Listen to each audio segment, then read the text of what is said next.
Okay, now let's continue on this example. So we have determined that on the interval from -infinity to -1, the function is decreasing. Okay, and next we look at the second interval from -1 to 0. Okay, so on this interval, let me use a -0.5 as my test point. So again, I plug -0.5 into the derivative function. So it will be 12 times -0.5 times -0.5 minus 2 times -0.5 plus 1. Okay. Now -0.5 times -2.5 is positive, and negative 0.5 plus 1, this is positive. So positive times positive is positive. So this is a positive. Okay, because the derivative is positive, the function is going to be increasing on this interval. Okay. Now next, from 0 to 2, let me use 1 as a test point. Now f prime of 1, this equals 12 times 1 times 1 minus 2 times 1 plus 1. Now this is 1 times -1 times positive 2. This is a negative. So the function is decreasing. Okay. On the last interval, let me use 4 as the test point. So the derivative is 12 times 4 times 4 minus 2 times 4 plus 1. Now, as we can see, every factor is a positive number, so the product is positive. So the function is increasing. Okay. So now, from this chart, we can conclude that the function, our original function, is increasing on the interval from -1 to 0 and from 2 to infinity, and it is decreasing from -infinity to -1 and from 0 to 2.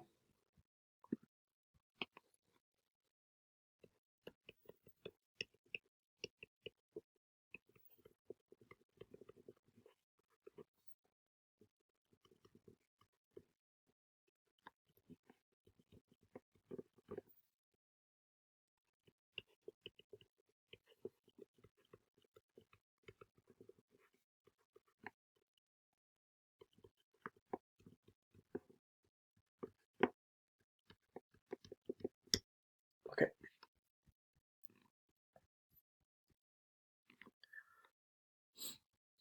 Okay, now let me do another example from the handout. Okay, so in this problem, we are given the graph of a derivative of some function. Now remember, this time, this is the graph of the derivative, not the graph of the original function. We have a couple of problems like this on website. So when you are working on those problems, please be careful to see if the graph is a function or if it's a graph of the derivative. And we want to use this information to determine which interval the function is increasing. Now the answer, some students tell me the answer should be like from probably 1/2 to infinity, because they said because the graph goes up, right? Now this is not right, because this is not the graph of the fx. This is the graph of the derivative. So that's why I emphasize that if it's the graph of the derivative, we shouldn't use this way. Okay, then how can we solve this problem? So in this case, instead of looking at where the graph goes down and where the graph goes up, we should look at where are the function value is positive and where is the function value negative. Because when the function values are positive, the function is increasing. Because right now the function value is the derivative function value. It's the function value of the derivative. So when that is positive, the original function is increasing, and when that is negative, the original function gonna be decreasing. Okay. So let me do that here. Let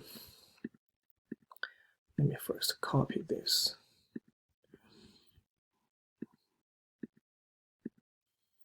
Okay.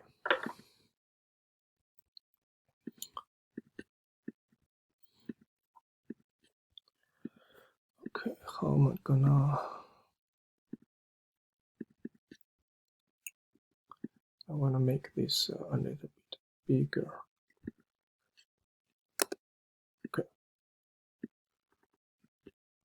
All right. Okay. So we can see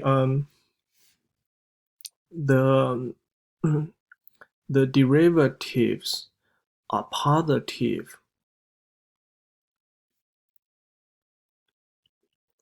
from negative infinity to -3. Okay. So I use positive. I will use a plus sign to stand for positive, and it's positive from 4 to infinity. Okay. And the derivative is negative from -3 to +4. Okay. Well, since the derivative is positive, the function is gonna be increasing. And when the derivative is negative, the function is gonna be decreasing. So therefore, the answer is that the function fx is increasing on the interval from -infinity to -3 and from 4 to infinity. So the answer is C. Okay, the answer is C.